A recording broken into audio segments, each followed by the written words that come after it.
Channel ꯁꯤꯅ ꯇꯥꯕꯤꯔꯤꯕ ꯃꯌꯥꯝꯕꯨ ꯇꯔꯥꯝꯅ ꯑꯣꯛꯆꯕꯒ ꯂꯣꯏꯅꯅ ꯉꯁꯤꯁꯨ ꯃꯍꯧꯁꯥꯒꯨꯝ ꯇꯔꯪ ꯂꯩꯃ ꯍꯥꯏꯕ ꯋꯥꯔꯤꯗꯨꯒꯤ ꯑꯅꯤꯁꯨꯕ ꯁꯔꯨꯛ ꯄꯨꯗꯨꯅ ꯂꯥꯛꯆꯔꯤ꯫ ꯋꯥꯔꯤꯁꯤ ꯃꯌꯥꯝ ꯄꯨꯟꯅ ꯑꯃꯨꯛ ꯇꯥꯃꯤꯟꯅꯔꯁꯤ꯫ ꯇꯔꯪ ꯂꯩꯃ ꯂꯥꯛꯄꯗꯒꯤ ꯏꯃꯨꯡ ꯑꯗꯨ ꯑꯋꯥꯠꯄ ꯂꯩꯇꯅ ꯄꯥꯜꯂꯛꯂꯦ꯫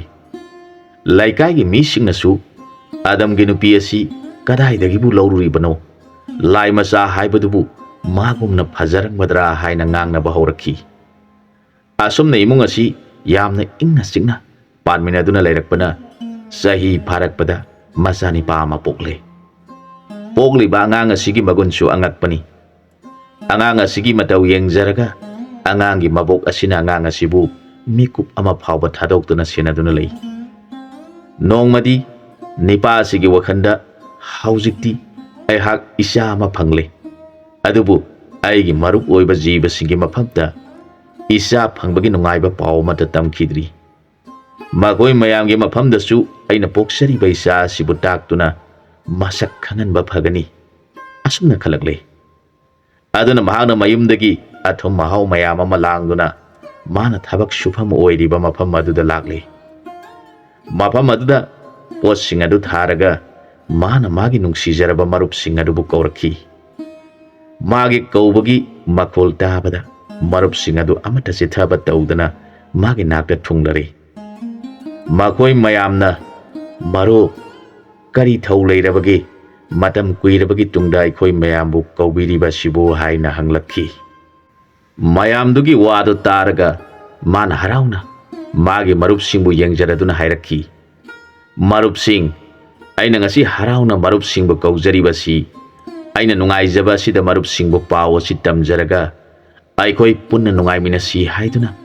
ꯃꯌꯥꯝꯒꯤꯗꯃꯛꯇ ꯑꯩꯅ ꯑꯉꯝꯕ ꯑꯊꯨꯝ ꯑꯍꯥꯎ, ꯆꯥꯛꯌꯣꯝ ꯌꯨꯈꯣꯝ ꯄꯨꯝꯅꯃꯛ ꯂꯣꯏꯅꯗꯨꯅ ꯂꯥꯛꯆꯔꯤꯕꯅꯤ." ꯃꯗꯨꯗ ꯃꯌꯥꯝ ꯑꯗꯨꯅ ꯍꯥꯏꯔꯛꯈꯤ, "ꯃꯔꯨꯞꯅ ꯅꯨꯡꯉꯥꯏꯕꯤꯔꯤꯕ ꯑꯗꯨ ꯍꯥꯟꯅ ꯑꯩꯈꯣꯏ ꯃꯌꯥꯝꯗ ꯇꯝꯕꯤꯈꯣ, ꯀꯣꯟꯅ ꯃꯔꯨꯞꯀꯤ ꯑꯆꯥ ꯑꯊꯛꯁꯤꯡ ꯑꯁꯤ ꯂꯧꯖꯒꯦ." ꯍꯥꯏꯔꯕꯗ ꯅꯤꯄꯥ ꯑꯁꯤꯅ ꯊꯣꯛꯈꯤꯕ ꯄꯨꯝꯅꯃꯛ, ꯄꯨꯈ꯭ꯔꯤ ꯑꯁꯤꯒꯤ ꯏꯁꯤꯡ ꯅꯩꯈꯥꯏꯕ, ꯃꯥꯅ ꯁꯒꯣꯜ ꯂꯨꯝꯕ ꯑꯃꯗꯤ ꯁꯒꯣꯜ ꯑꯗꯨꯅ ꯃꯤ ꯑꯣꯜꯂꯛꯄ, ꯃꯥꯅ ꯆꯣꯡꯁꯤꯟꯗꯨꯅ ꯃꯤ ꯑꯗꯨꯕꯨ ꯐꯥꯕ, ꯅꯨꯃꯤꯠ ꯑꯗꯨꯗ ꯃꯥꯅ ꯋꯥꯁꯛꯈꯤꯕꯗꯒꯤ ꯅꯨꯄꯤ ꯑꯗꯨꯕꯨ ꯃꯥꯅ ꯂꯨꯍꯣꯡꯗꯨꯅ ꯂꯧꯈꯤꯕ, ꯑꯃꯗꯤ ꯍꯧꯖꯤꯛꯅ ꯃꯆꯥꯅꯤꯄꯥ ꯑꯃ ꯄꯣꯛꯄ ꯄꯨꯝꯅꯃꯛ ꯑꯃꯠꯇ ꯆꯤꯠꯊꯗꯅ ꯃꯌꯥꯝ ꯑꯗꯨꯒꯤ ꯃꯐꯝꯗ ꯇꯝꯖꯔꯦ꯫ ꯃꯥꯒꯤ ꯋꯥꯗꯨ ꯇꯥꯔꯒ ꯃꯥꯒꯤ ꯃꯔꯨꯞꯁꯤꯡ ꯂꯤꯟ, ꯍꯪꯉꯣꯏ, ꯀꯛꯆꯦꯡ, ꯀꯣꯛꯆꯥꯎꯕꯤ, ꯈꯣꯏꯉꯧ, ꯈꯣꯏꯔꯦꯟ, ꯈꯣꯏꯉꯥꯡ ꯄꯨꯝꯅꯃꯛꯇꯨꯅ ꯅꯨꯡꯉꯥꯏꯔꯗꯨꯅ, "ꯃꯔꯨꯞ, ꯅꯍꯥꯛꯀꯤ ꯏꯆꯥ ꯑꯃ ꯐꯪꯂꯦ ꯇꯥꯕꯗ ꯑꯩꯈꯣꯏ ꯄꯨꯝꯅꯃꯛ ꯅꯨꯡꯉꯥꯏꯔꯦ꯫ ꯃꯔꯨꯞꯀꯤ ꯅꯆꯥꯁꯨ ꯑꯩꯈꯣꯏꯒꯤ ꯏꯆꯥꯅꯤ꯫ ꯏꯆꯥ ꯐꯪꯕꯒꯤ ꯅꯨꯡꯉꯥꯏꯕꯅ ꯃꯔꯨꯞꯅ ꯑꯩꯈꯣꯏ ꯈ꯭ꯋꯥꯏ ꯄꯨꯝꯅꯃꯛꯄꯨ ꯇꯥꯛꯇꯨꯅ ꯑꯩꯈꯣꯏꯒꯤꯗꯃꯛꯇꯅꯤ ꯈꯟꯗꯨꯅ ꯄꯨꯕꯤꯔꯛꯂꯤꯕ ꯄꯨꯝꯅꯃꯛꯁꯤ ꯆꯥꯃꯤꯟ ꯊꯛꯃꯤꯟꯅꯗꯨꯅ ꯅꯨꯡꯉꯥꯏꯃꯤꯟꯅꯔꯁꯤ" ꯍꯥꯏꯔꯛꯈꯤ꯫ ꯋꯥꯗꯨ ꯇꯥꯕꯗ ꯀꯛꯆꯦꯡ ꯀꯣꯛꯆꯥꯎꯕꯤꯁꯤꯡ ꯑꯗꯨꯅ, "ꯃꯔꯨꯞꯁꯤꯡ, ꯑꯩꯗꯤ ꯃꯔꯨꯞꯁꯤꯡꯅ ꯉꯥꯡꯅꯕꯗꯨ ꯇꯥꯕꯗ ꯅꯥꯇꯣꯟ ꯑꯁꯤꯗ ꯑꯊꯨꯝꯕꯒꯤ ꯃꯅꯝ ꯉꯥꯛꯇ ꯅꯝꯗꯨꯅ ꯃꯌꯥꯝ ꯇꯥꯛꯇ꯭ꯔꯤꯉꯩꯗ ꯆꯨꯍꯤꯒꯤ ꯃꯅꯝꯅ ꯈꯥꯡꯕ ꯉꯝꯗ꯭ꯔꯕꯅꯤ꯫ ꯏꯆꯥꯒꯤ ꯅꯨꯡꯉꯥꯏꯕ ꯄꯥꯎꯅ ꯀꯣꯟꯅ ꯇꯝꯂꯒ ꯄꯣꯠꯁꯤꯡ ꯑꯗꯨ ꯍꯥꯟꯅ ꯆꯥꯃꯤꯟꯅꯈꯤꯁꯤ" ꯍꯥꯏꯔꯛꯈꯤ꯫ ꯃꯥꯒꯤ ꯋꯥꯗꯨ ꯇꯥꯔꯒ ꯃꯌꯥꯝ ꯑꯗꯨꯅ ꯍꯥꯏꯔꯛꯈꯤ, "ꯃꯔꯨꯞꯅ ꯍꯥꯏꯔꯤꯕꯁꯤ ꯑꯆꯨꯝꯕꯅꯤ꯫ ꯃꯔꯨꯞ ꯈꯣꯏꯗꯤ ꯑꯊꯨꯝꯕꯅꯦꯕꯨ ꯍꯥꯏꯔꯕꯗꯤ ꯆꯨꯍꯤ ꯆꯐꯨꯗ ꯆꯣꯡꯊꯗꯨꯅ ꯁꯤꯖꯕ ꯉꯝꯂꯤꯕꯅꯤ." ꯃꯌꯥꯝ ꯋꯥ ꯂꯥꯎꯅ ꯅꯣꯛꯅꯩ꯫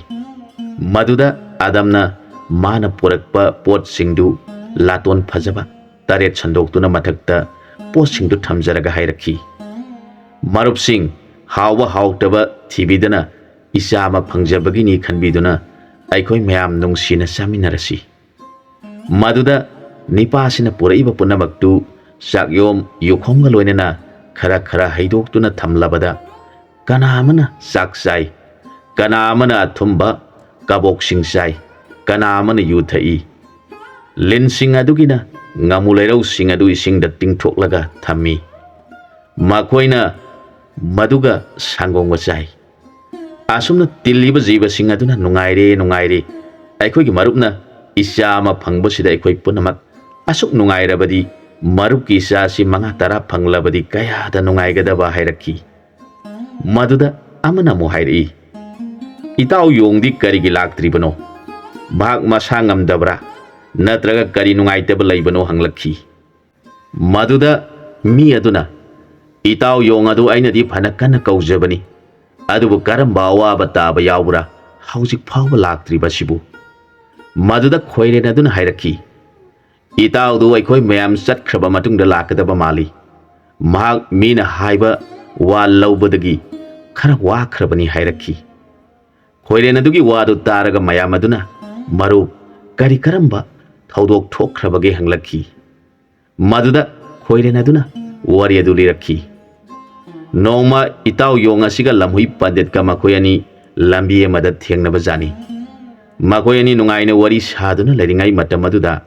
mauna hama mapamda laklami mahangna konpak amada laphoi latang athum haw sem komla khara su yauna lakpadu uraga lamhui aduna maru nang nupi asina purai ba pot singa simunba ngamgadra hanglabada marup yong aduna hera kari leitaba wani madu mullaga kari kana gani haraklabada lamhui aduna mana puri basi laphoi sem komlani hairabada marup yong aduna adu budi munbige haire makoi ani ukhong amagi marumda leire nupi aduna mafam du yokshilakpa matamda marup yong aduna songthoktuna mamene manane nupi adu bukina batawre maduda nupi adu kibana loraduna makokta puriba pot adu thadaraga lauduna siankhre yong aduna tap pairaga uthakta chongkhatkre maduda lamui aduna itaw ai saruk pir u hairakhi yong aduna mana matong sing adu chathoklaga maku sing adu nangi sarukni haiduna langtharakhi chabalo irabada lamui adu mapuning warauraduna sauduna mafam adu thadoktuna chatkre mahak yongna lakcha huba adu khanduna ta laikre yong aduna lamui adubu asum asum thirakpada thengnaba marai khidri lamui aduga nungsina laiminarambadu numit adudagi makoi ani kaina khiduna lamui aduna mapuningda nongmadin hakpu aina soidana laman khungani sakcha phajadaba pukchawba haina khanduna laikhi yong asi lamui adu thengnadrabada yamna nungairamde mahangna bon bon phauduna lamui adubu thirakhi nongmadi lamui aduga yong aduga thengnare makoi ani kuina unakhidabana hek unabada itaw itaw haina duna konare adumoinamak lamui adugi puningda mahangna laphoi komla charaga makuni itawi sarungni haina pikhibadu hekta ningsinglai kawba ngamdi lamoina handakti madugi laman singlage khankhre mana itawdi karigino nayang yamna takreda ngamdaba yawibra haina hanglakhi yong aduna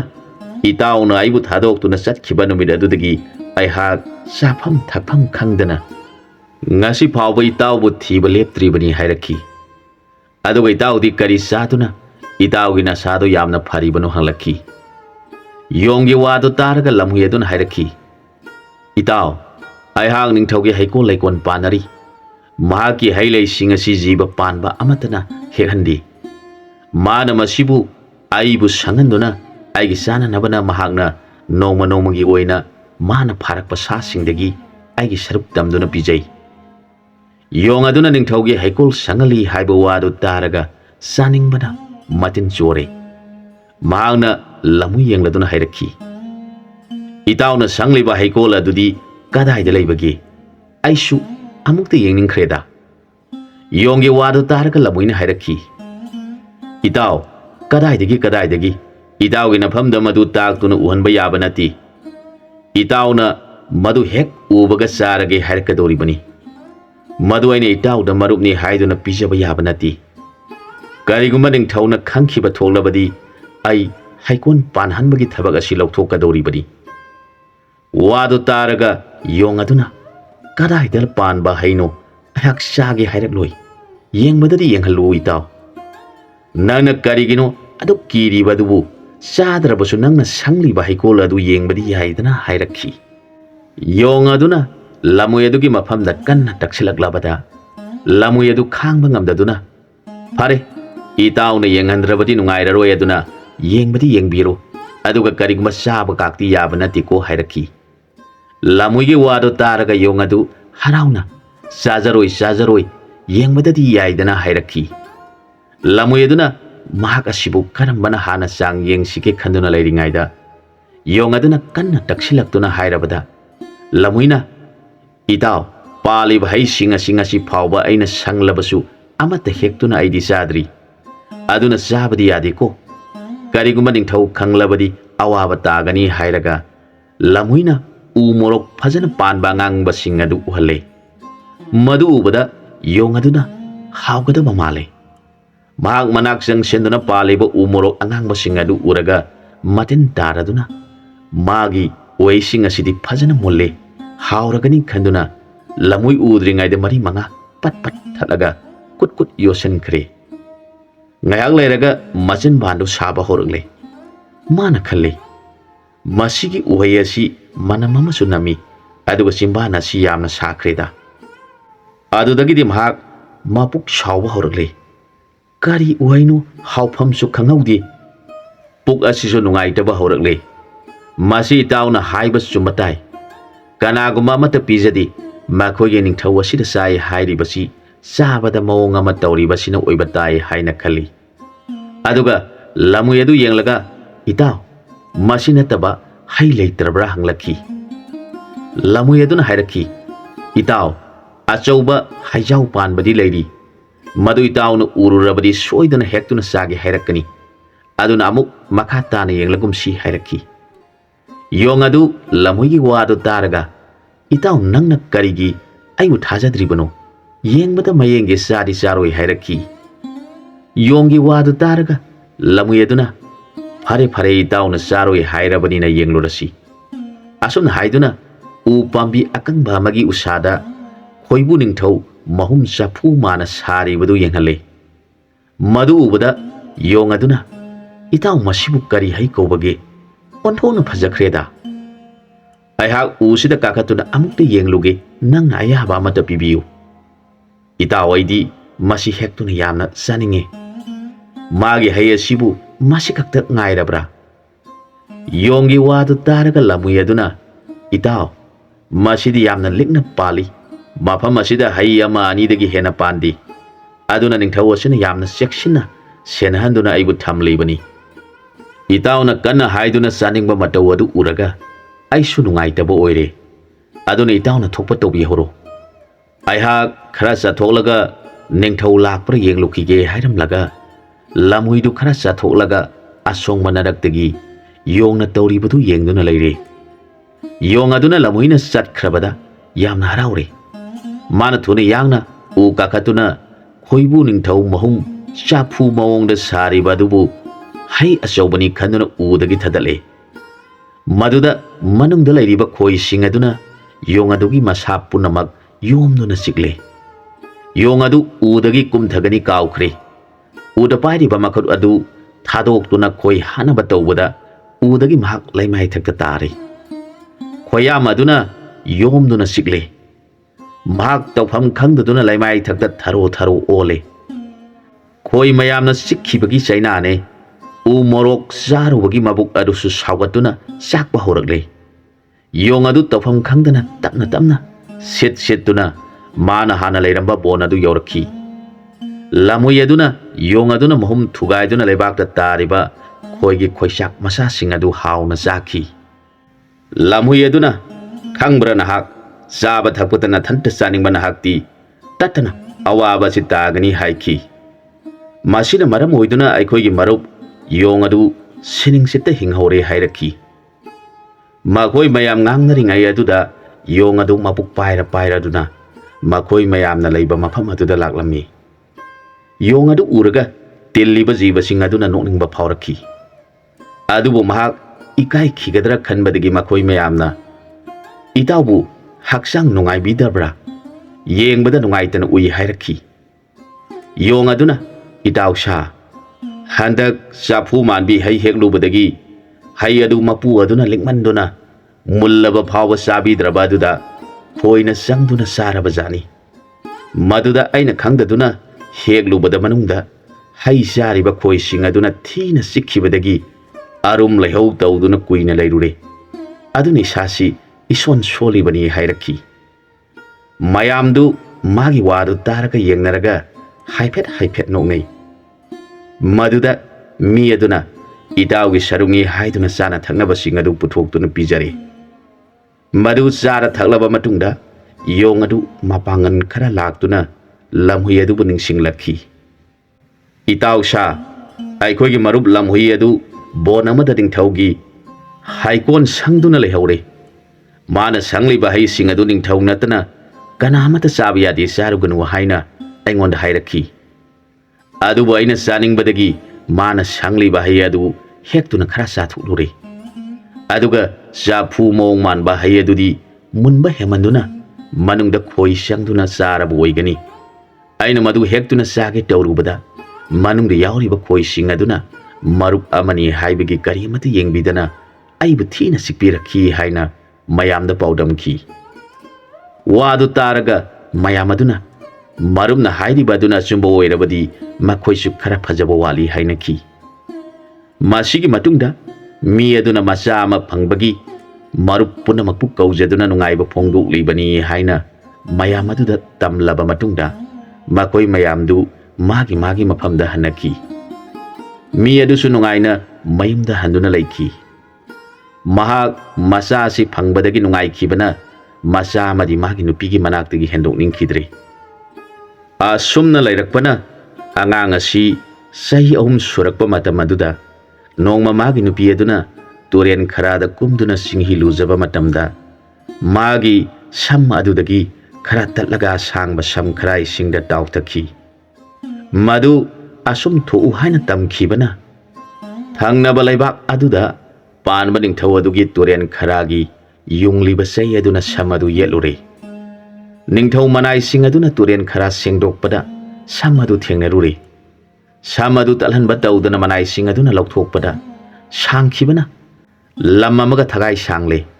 Madu ubada manai sing adu yamna ngakle. Manai sing aduna samadubu ningthaugi nakta pusinduna yenghalle. Makhoina hairakhi. Iningthau ibungo masigi samasibu panduna hauriba nupi adu angakpagi mawongda phajaramgani. Mahakbu thiduna iningthaugi maharani hablabadi kayagi matik phajagani hairakhi. Manai singi wadu taraga ningthau adu mapungning onkhre. Mahakna phare adu oirabadi nakhoi khara samasigi mapu thiruro hairakhi. Ningthau adu phajaba pambadagi mahaki wakhal ngaukhre. Ningthaugi yathang phangbadagi manai sing aduna turen marin yengladuna samadubu hauriba nupi adu thiba horakle. Makoina numit kayani sangna thiraklabada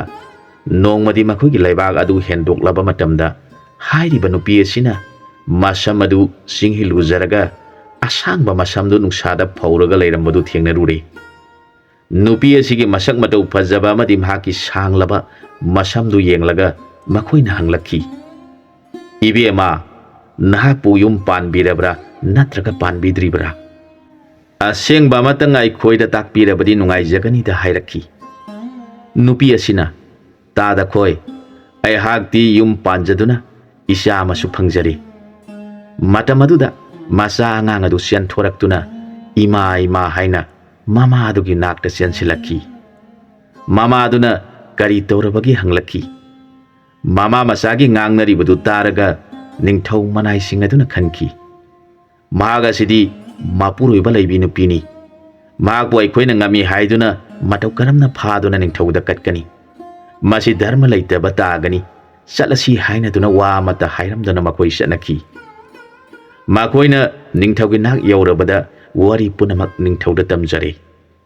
Ningthau aduna magi phajabagi paudu taraga ningthaugi thamoi adu laifam khangdana mabu uningbagi wakhalna angauba ole. Magna manai mayam kaushinduna hayengdi nabi ama maharani phajabi ama laurudaba yadre. Nakoi khongmi lanmi punamak aigi tung induna satkadabani haina yathang pire. Asomdana Adam kauba nipa asina nonganbaga magi masha amadi nupi mama humbu yengcharaga. Aihak hingolda chatuna yensang mana masing helukhige haiduna masa adubu kaujaraga masagi khajai supsaraga mana pugadaba sakyom puduna satkhi. Ningthau adugi konungdana ngasidi ningthaugi maharani phajabi ama laurugadabani haiduna sangna chanaraduna khongmi lanmi punamak konungda paiduna laikhri. ꯅꯤꯡꯊꯧꯗꯨ ꯃꯃꯣꯟ ꯅꯨꯡꯉꯥꯏꯅ ꯂꯥꯟꯃꯤ ꯄꯨꯝꯅꯃꯛꯀ ꯂꯣꯏꯅꯅ ꯐꯖꯕꯤ ꯁꯝꯁꯥꯡꯕꯤ ꯃꯍꯥꯔꯥꯅꯤ ꯂꯧꯔꯨꯔꯒꯅꯤ ꯍꯥꯏꯗꯨꯅ ꯂꯥꯟꯃꯤ ꯄꯨꯗꯨꯅ ꯂꯥꯛꯂꯦ꯫ ꯅꯨꯃꯤꯠ ꯑꯗꯨꯗ ꯃꯅꯦꯝ ꯑꯗꯨꯅ ꯉꯁꯤ ꯑꯁꯤ ꯀꯔꯤ ꯊꯣꯛꯂꯛꯀꯗꯕ ꯑꯩꯒꯤ ꯃꯪ ꯌꯥꯝꯅ ꯅꯨꯡꯉꯥꯏꯔꯝꯗꯦ ꯈꯟꯗꯨꯅ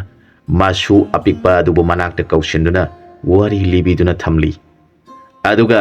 ꯇꯔꯪ ꯂꯩꯃ ꯀꯧꯕꯤ ꯏꯕꯦꯝꯃ ꯑꯗꯨꯅ ꯍꯥꯟꯅꯒꯤꯒꯨꯝ ꯃꯁꯝ ꯑꯗꯨ ꯄꯣꯂꯥꯡꯈꯣꯛꯇ ꯌꯥꯟꯗꯨꯅ ꯀꯪꯅꯕ ꯍꯣꯠꯅꯔꯤ꯫ ꯑꯗꯨꯒ ꯃꯁꯥ ꯑꯗꯨꯅ ꯐꯥꯟ ꯑꯃ ꯊꯥꯗꯨꯅ ꯐꯝꯂꯤ꯫ ꯃꯇꯝ ꯑꯁꯤꯗ ꯅꯤꯡꯊꯧ ꯑꯃꯗꯤ ꯃꯅꯥꯏꯁꯤꯡ ꯄꯨꯝꯅꯃꯛ ꯃꯊꯪ ꯃꯊꯪ ꯃꯥꯒꯤ ꯅꯥꯛꯇ ꯆꯪꯁꯤꯜꯂꯛꯈꯤ꯫ ꯅꯤꯡꯊꯧ ꯑꯗꯨꯅ ꯃꯁꯝ ꯊꯥꯗꯣꯛꯇꯨꯅ ꯃꯁꯝ ꯀꯪꯅꯕ ꯐꯧꯔꯤꯕ ꯅꯨꯄꯤ ꯑꯁꯤꯕꯨ ꯌꯦꯡꯂꯒ ꯍꯥꯏꯔꯛꯈꯤ, ꯏꯕꯦꯝꯃ, ꯅꯍꯥꯛꯇꯤ ꯃꯐꯝ ꯑꯁꯤꯗ ꯂꯩꯕ ꯃꯇꯤꯛ ꯆꯥꯗꯦ꯫ ꯅꯍꯥꯛ ꯍꯧꯖꯤꯛꯃꯛ ꯀꯣꯅꯨꯡꯗ ꯆꯠꯇꯨꯅ ꯃꯍꯥꯔꯥꯅꯤ ꯑꯣꯏꯒꯗꯕꯅꯤ ꯍꯥꯏꯔꯛꯂꯕꯗ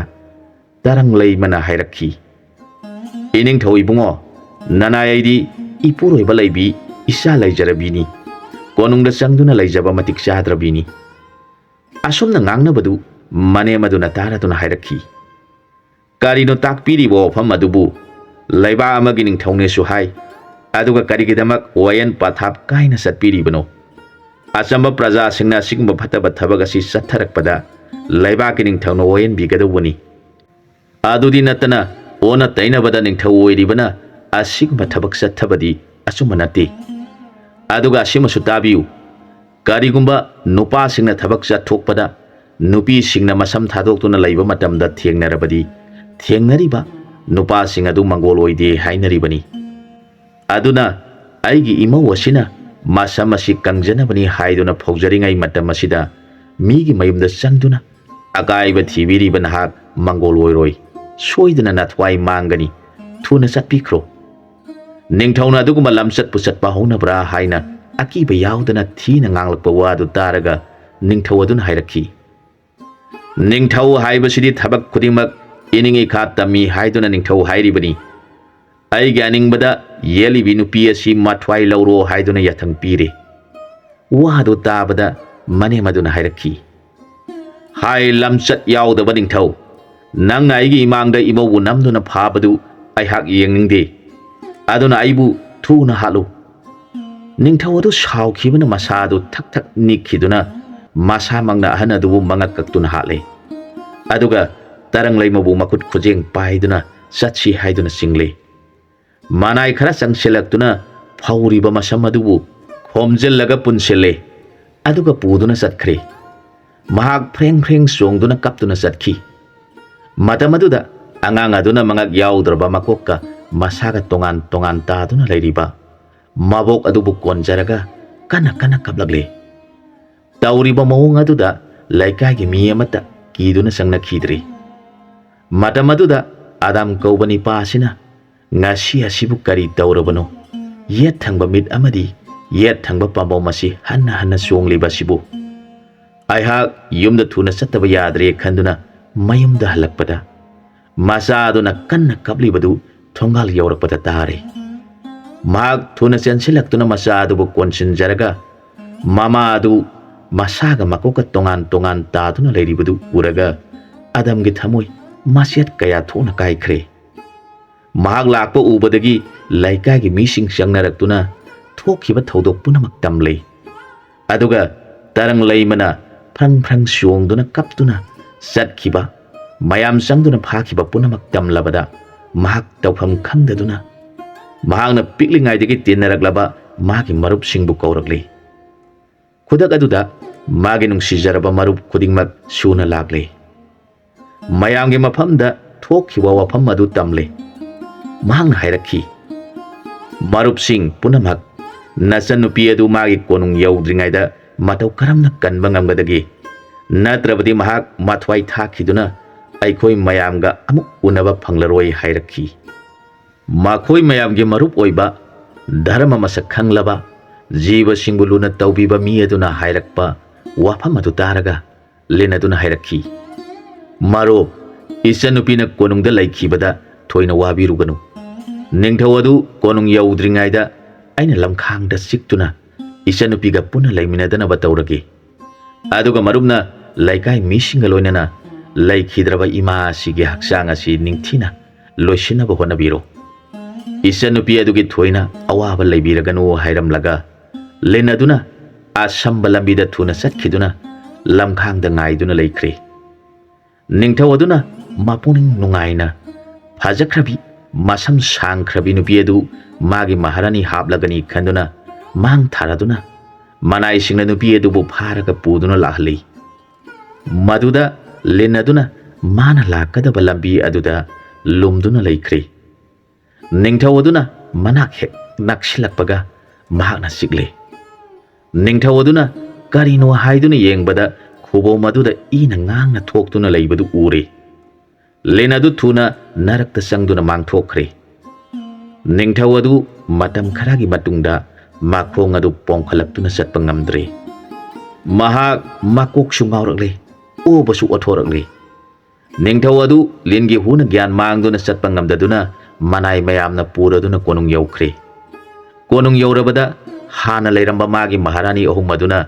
ꯇꯧꯔꯛꯂꯤꯕ ꯃꯑꯣꯡ ꯑꯗꯨꯒꯤ ꯋꯥꯔꯤ ꯄꯨꯝꯅꯃꯛ ꯃꯅꯥꯏꯁꯤꯡꯗꯒꯤ ꯇꯥꯔꯕꯗ ꯅꯤꯡꯊꯧ ꯑꯗꯨꯅ ꯇꯧꯔꯤꯕ ꯊꯧꯑꯣꯡ ꯃꯄꯨꯔꯣꯏꯕ ꯂꯩꯕ ꯃꯆꯥ ꯂꯩꯕꯤ ꯅꯨꯄꯤ ꯑꯗꯨꯒꯤꯗꯃꯛ ꯌꯥꯝꯅ ꯃꯊ꯭ꯋꯥꯏ ꯅꯨꯡꯉꯥꯏꯔꯝꯗꯦ꯫ ꯃꯈꯣꯏ ꯑꯍꯨꯝꯅ ꯇꯔꯪꯂꯩꯃꯕꯨ ꯌꯦꯡꯂꯗꯨꯅ ꯊꯦꯝꯖꯤꯟꯖꯔꯛꯈꯤ꯫ ꯏꯕꯦꯝꯃ, ꯅꯍꯥꯛ ꯊꯣꯏꯅ ꯋꯥꯔꯨꯈꯤꯒꯅꯨ꯫ ꯅꯤꯡꯊꯧ ꯑꯁꯤ ꯃꯥꯒꯤ ꯑꯔꯥꯟꯕ ꯋꯥꯈꯜꯅ ꯅꯪꯒꯤ ꯅꯐꯝꯗ ꯑꯀꯥꯏꯕ ꯑꯁꯤ ꯊꯣꯛꯍꯜꯂꯤꯕꯅꯤ꯫ ꯑꯗꯨꯅ ꯑꯈꯪꯕꯁꯤꯡꯅ ꯍꯥꯏꯅꯕ ꯑꯃ ꯂꯩ, ꯑꯩꯅ ꯇꯧꯖꯕꯅ ꯑꯩꯅ ꯐꯪꯏ ꯍꯥꯏꯕꯗꯨ ꯃꯍꯥꯛ ꯃꯥꯅ ꯇꯧꯖꯕꯅ ꯃꯥꯅ ꯐꯪꯖꯒꯗꯧꯔꯤꯕꯅꯤ꯫ ꯑꯩꯈꯣꯏꯅ ꯍꯥꯏꯔꯤꯕꯁꯤꯗ ꯅꯍꯥꯛꯅ ꯑꯩꯈꯣꯏꯕꯨ ꯆꯤꯡꯅꯒꯅꯨ꯫ ꯇꯧꯔꯛꯂꯤꯕ ꯊꯕꯛ ꯑꯁꯤ ꯑꯩꯈꯣꯏ ꯑꯍꯨꯝꯃꯛ ꯀꯔꯤ ꯑꯃꯠꯇ ꯈꯪꯍꯧꯕ ꯅꯠꯇꯦ꯫ ꯑꯗꯨꯝ ꯑꯣꯏꯅꯃꯛ ꯃꯍꯥꯛ ꯑꯩꯈꯣꯏ ꯑꯍꯨꯝꯒꯤꯗꯤ ꯏꯄꯨꯔꯣꯏꯕꯅꯤ꯫ ꯃꯥꯒꯤ ꯑꯅꯤꯡꯕꯗ ꯑꯩꯈꯣꯏꯅ ꯌꯦꯠꯄ ꯉꯝꯕꯗꯤ ꯅꯠꯇꯦ꯫ ꯑꯗꯨꯝ ꯑꯣꯏꯅꯃꯛ ꯅꯄꯨꯔꯣꯏꯕ ꯂꯩꯔꯕꯤ ꯅꯍꯥꯛꯄꯨ ꯉꯝꯃꯤ ꯍꯥꯏꯗꯨꯅ ꯐꯥꯗꯨꯅ ꯂꯧꯕ ꯑꯁꯤꯗꯤ ꯑꯩꯈꯣꯏ ꯑꯍꯨꯝꯅꯁꯨ ꯌꯥꯅꯤꯡꯗꯕ ꯋꯥꯐꯝꯅꯤ꯫ ꯑꯗꯨꯒ ꯅꯍꯥꯛꯅ ꯅꯁꯥꯅ ꯌꯥꯗꯨꯅ ꯂꯩꯒꯦ ꯍꯥꯏꯔꯕꯗꯤ ꯑꯩꯈꯣꯏꯅ ꯑꯌꯦꯠꯄ ꯑꯃꯠꯇ ꯄꯤꯔꯣꯏ꯫ ꯍꯧꯖꯤꯛꯇꯤ ꯃꯍꯥꯛ ꯂꯤꯟ ꯑꯃꯅ ꯃꯐꯝ ꯈꯪꯗꯅ ꯂꯝꯕꯤꯗ ꯆꯤꯛꯄꯗꯒꯤ ꯁꯤꯕ ꯆꯪꯕ ꯈꯪꯗꯅ ꯃꯥꯏꯕꯁꯤꯡꯅ ꯍꯤꯗꯥꯛ ꯇꯧꯗꯨꯅ ꯂꯩꯔꯦ꯫ ꯑꯗꯨꯅ ꯅꯍꯥꯛꯅ ꯅꯥꯕ ꯐꯠꯇ꯭ꯔꯤꯕ ꯐꯥꯎꯕ ꯅꯪꯕꯨ ꯔꯥꯅꯤ ꯍꯥꯞꯈꯤꯔꯣꯏ꯫ ꯃꯇꯝ ꯑꯁꯤꯗ ꯅꯪꯒꯤ ꯅꯕꯨꯡꯉꯣ ꯑꯗꯨꯅ ꯅꯪꯕꯨ ꯊꯤꯔꯛꯇꯨꯅ ꯂꯥꯛꯄ ꯊꯣꯛꯂꯕꯗꯤ ꯑꯩꯈꯣꯏ ꯑꯍꯨꯝꯅ ꯅꯕꯨꯡꯉꯣꯒ ꯎꯅꯅꯕ ꯑꯩꯈꯣꯏꯅ ꯁꯣꯏꯗꯅ ꯁꯤꯟꯒꯅꯤ ꯍꯥꯏꯔꯛꯈꯤ꯫ ꯙꯔꯃ ꯂꯩꯕꯤ ꯔꯥꯅꯤ ꯑꯍꯨꯝ ꯑꯗꯨꯒꯤ ꯋꯥꯗꯨ ꯇꯥꯔꯒ ꯇꯔꯪꯂꯩꯃ ꯀꯧꯕꯤ ꯏꯕꯦꯝ ꯑꯗꯨ ꯒ꯭ꯌꯥꯟ ꯈꯔ ꯇꯥꯔꯛꯈꯤ꯫ ꯂꯤꯟ ꯑꯗꯨ ꯃꯕꯨꯡꯉꯣꯒ ꯃꯔꯨꯞ ꯑꯣꯏꯕꯗꯨ ꯁꯣꯏꯗꯅ ꯑꯣꯏꯒꯅꯤ ꯈꯜꯂꯗꯨꯅ ꯁꯣꯏꯗꯅꯃꯛ ꯂꯥꯟ ꯑꯃꯗꯤ ꯊꯣꯛꯂꯒꯅꯤ, ꯂꯝꯆꯠ ꯐꯠꯇ꯭ꯔꯕ ꯅꯤꯡꯊꯧ ꯑꯁꯤꯒꯤ ꯄꯨꯟꯁꯤ ꯁꯣꯏꯗꯅ ꯂꯣꯏꯔꯒꯅꯤ ꯈꯟꯗꯨꯅ ꯂꯩꯈꯤ꯫ ꯃꯍꯥꯛ ꯅꯤꯡꯊꯧꯒꯤ ꯂꯥꯟꯃꯤꯁꯤꯡꯅ ꯆꯦꯛꯁꯤꯟꯅ ꯁꯪꯗꯨꯅ ꯂꯩꯈꯤ꯫ ꯃꯇꯥꯡ ꯑꯁ꯭ꯋꯥꯏꯗ ꯋꯥꯔꯤꯁꯤꯒꯤ ꯑꯅꯤꯁꯨꯕ ꯁꯔꯨꯛ ꯂꯣꯏꯁꯤꯟꯖꯔꯦ꯫ ꯑꯍꯨꯝꯁꯨꯕ ꯁꯔꯨꯛꯇ ꯃꯌꯥꯝꯒ ꯄꯨꯟꯅ ꯑꯃꯨꯛ ꯊꯦꯡꯅꯃꯤꯟꯅꯔꯁꯤ꯫